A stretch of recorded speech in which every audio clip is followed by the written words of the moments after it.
Thank you, Anthusa. This has been very healing and powerful and enlightening and informative. And um, yeah, the great comments coming in. It was awesome. Thank you very much. Um, it's been a beautiful process, and I love the way that you tie, like I said, tie so many pieces together: the spiritual, the the physical, and and for those of even in the experience, the experience in the body, as well as the intellectual stimulation and knowledge and direction for the mind.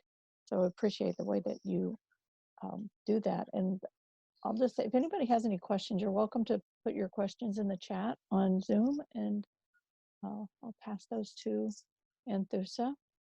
And uh, I guess I should ask if that's okay for you. Oh, for me, it's fine. I just want to say, remind people that you're not alone. All of humanity goes through this journey, and we all experience the same journey, whether we are aware of it or talk about it or not.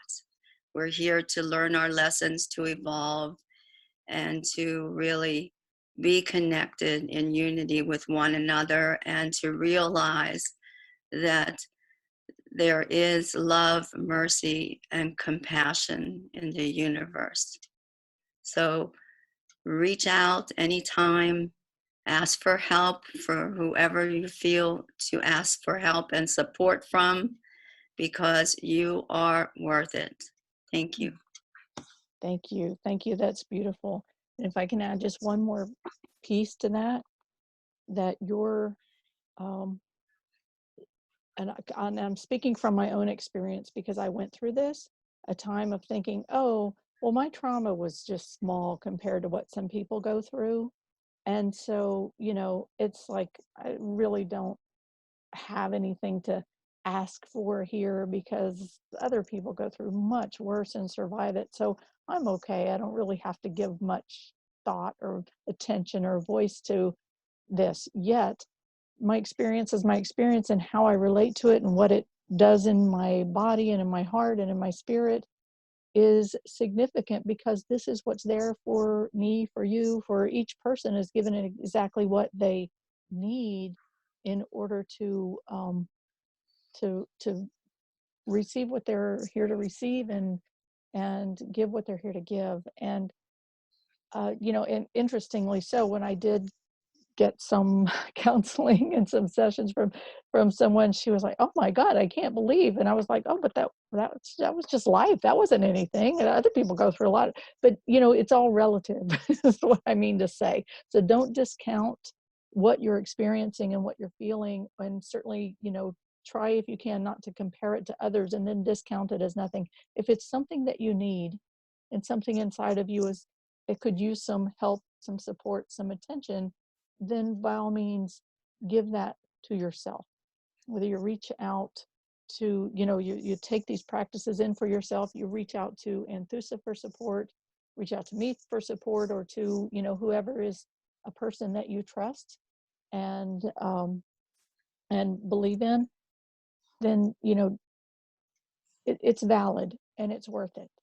So yeah, Yes, thank you. yes, I did mention that before. Everybody's is different. It really doesn't matter the intensity. It's all relative or to degrees, but it's part of your journey and what you're here for and your life lesson and this process. I looking at my notes is I just want to say that each individual person's gifts and talents are needed and essential to humanity. So it's so worth it to come out and offer yourself and your gifts to the world, because everybody is special and has something to offer to help others. Thank you Okay, I think I'm so. done now. What was that? I'm sorry. I think I'm done now. I could keep talking. Yeah, I hear you. Me too. Well, thank you so much. This has been wonderful. And thank you everyone who is here and listening and participating. Thank you so much for being here.